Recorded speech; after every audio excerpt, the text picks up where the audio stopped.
What is going on, everybody? It is me again. It's Horror Fan 34, and welcome to another video, and welcome to another review for the 31 Days of Horror Challenge in October. So continuing on with the marathon of reviews for the month of October. And I believe I mentioned in my Silent Rage review that was day 9, so now we're on day 10 of the 31 Days of Horror Challenge. And I figured this would be another really good one to talk about when it comes to, like, sticking with the 80s here. I figured this would be another good one to talk about because I feel like this is just a very, very underrated movie. Such an incredibly fun 80s movie that I love. And it's a Wes Craven film that I absolutely just think is a blast. And that review is going to be on this film. Shocker. No more Mr. Nice Guy. On October 2nd at 6:45 a.m., mass murderer Horace Pinker was put to death. Now he's really mad. Shocker.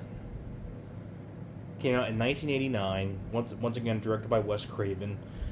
I would definitely say this is one of my personal favorite Wes Craven films. My personal favorite Wes Craven film would be The Serpent and the Rainbow, which I love. But I also really love this film, the original Elm Street, Wes Craven's New Nightmare, Scream, the sequels. Deadly Blessing's pretty solid as well. Deadly Friend's pretty good too, except for the ending. But I would say this is definitely one of my favorites of Wes Craven. Oh, and I also really love The People Under the Stairs as well. But, shocker. And the basic idea with this film is that you have this serial killer who's a TV repairman, Horace Pinker, played by Mitch Pileggi. And if you're a big X-Files fan, you know who Mitch Pileggi is from the X-Files. And basically he gets electrocuted for his crimes, and he comes back and he gets transformed into this energy source, and he starts killing people pretty much in fun, gory ways. And that's pretty much the entire premise of the film. And getting onto this film, first off, Mitch Pileggi as Horace Pinker easily steals the show. He is a ball of energy to watch in this film. He is a lot of fun. Always loved it. This is definitely my favorite character that Mitch Pileggi has played, is Horace Pinker. I also really enjoy Peter Berg as the lead Jonathan Parker, who's a football player. And you have some cool people in here,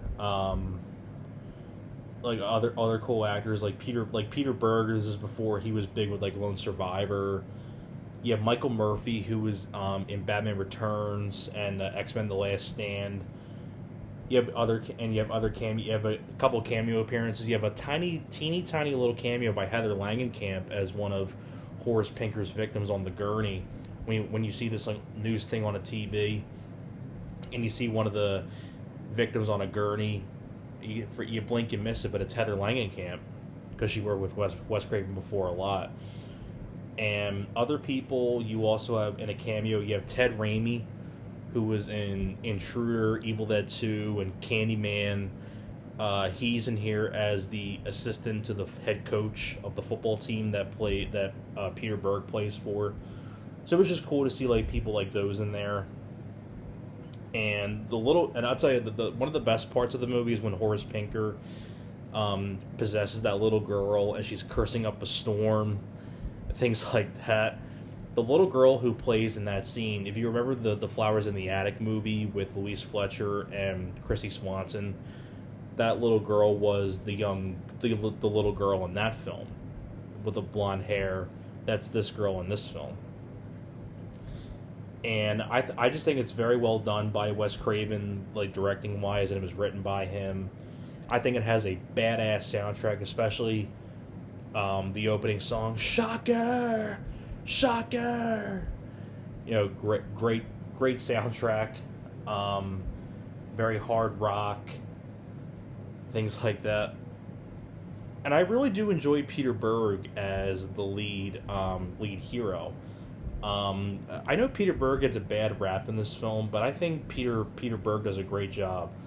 I really like the woman that played his girlfriend, played by Cammy Cooper, and she definitely dies a very horrifying death with Horace Pinker when Peter Berg finds her all bloodied up and killed in the bathtub.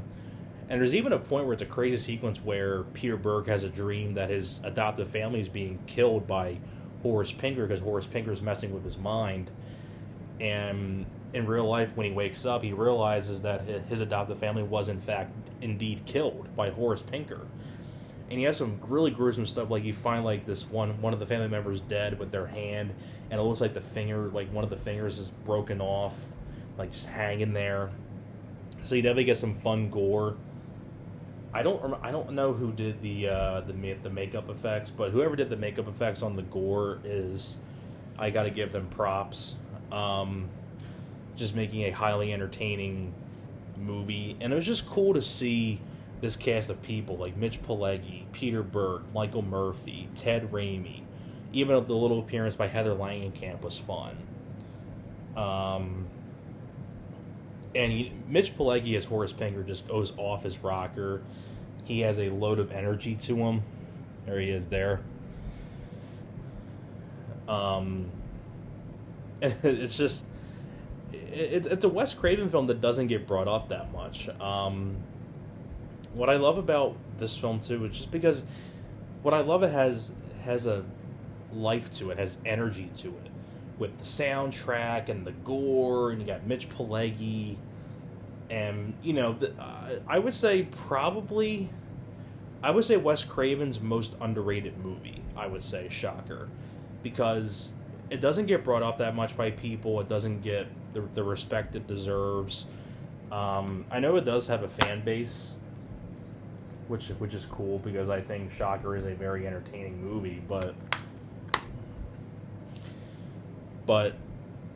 I mean, what more can I say about Shocker that hasn't been said before? I mean, I think everybody who is a Wes Craven fan has seen this film. But if you have not seen Shocker, then you definitely got to check out Shocker. That's a very entertaining 80s movie. So that's pretty much it for my review for Shocker. Thank you very much for watching, and I'll see you guys next time.